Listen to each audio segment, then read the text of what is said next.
The gentleman from Arizona, Mr. Biggs. Thank you, Mr. Chairman. I thank the witnesses for being here. The federal government spent $5 trillion plus in relief programs in response to COVID-19.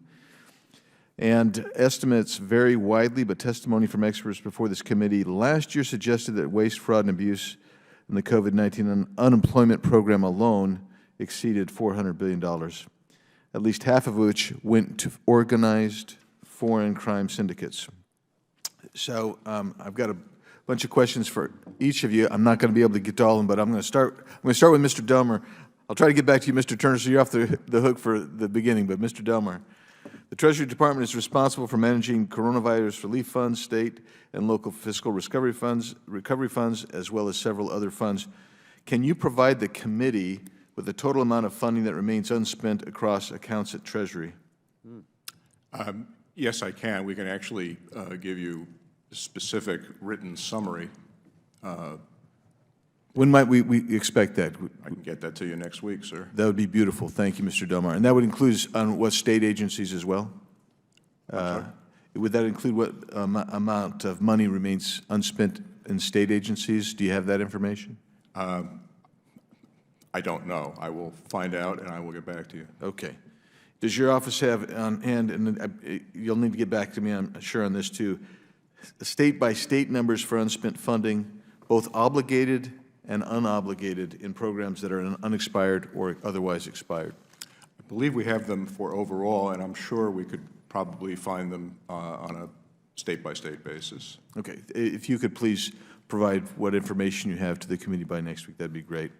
Mr. Turner, during testimony delivered to this committee last year, we were informed that the California State Auditor reported that the state's Unemployment Development Department was slow to take action to address unemployment insurance fraud.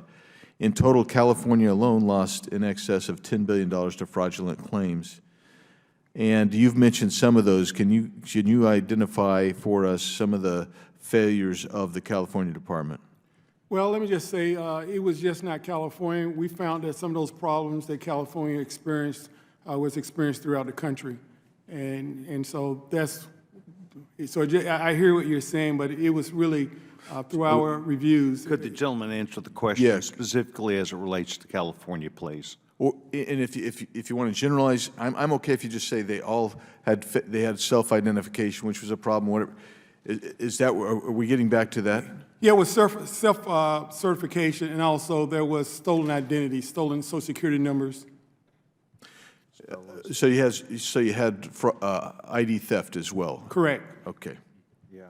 In what ways does the Department of Labor track state workforce agencies that slow-walked correction of fraud and UI program? State that again, please. I'm sorry. Yeah. In what ways does the Department of Labor track state workforce agencies that slow-walked correctives of fraud in the UI programs?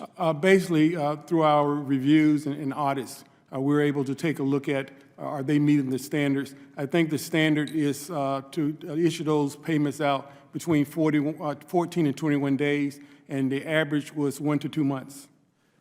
Thank you. Mr. Shoemaker, with regard to SBA, a year ago, this is a year ago, there was estimates that there was $76 billion in potential fraud in the SBA program. The SBA itself estimated $78 billion.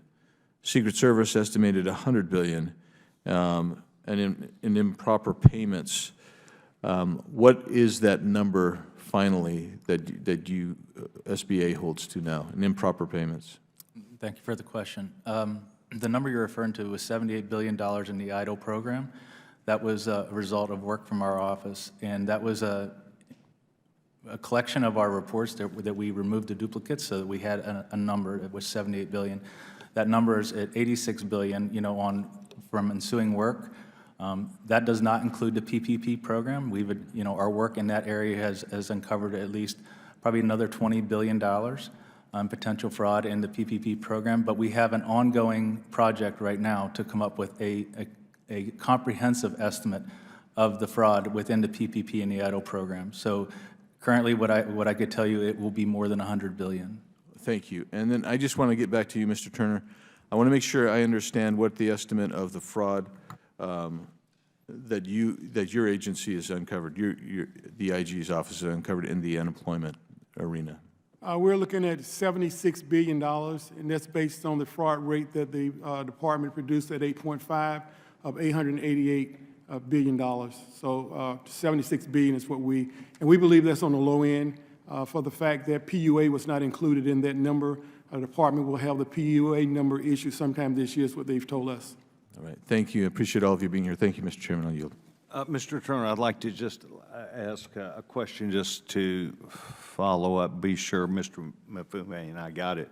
Social Security numbers were duplicate to where they went to two people, or it went to a different person that may not have qualified? It went to kind of both. We had Social Security numbers that were stolen off the dark web, and in some cases, we had one person file for claims in 42 different states.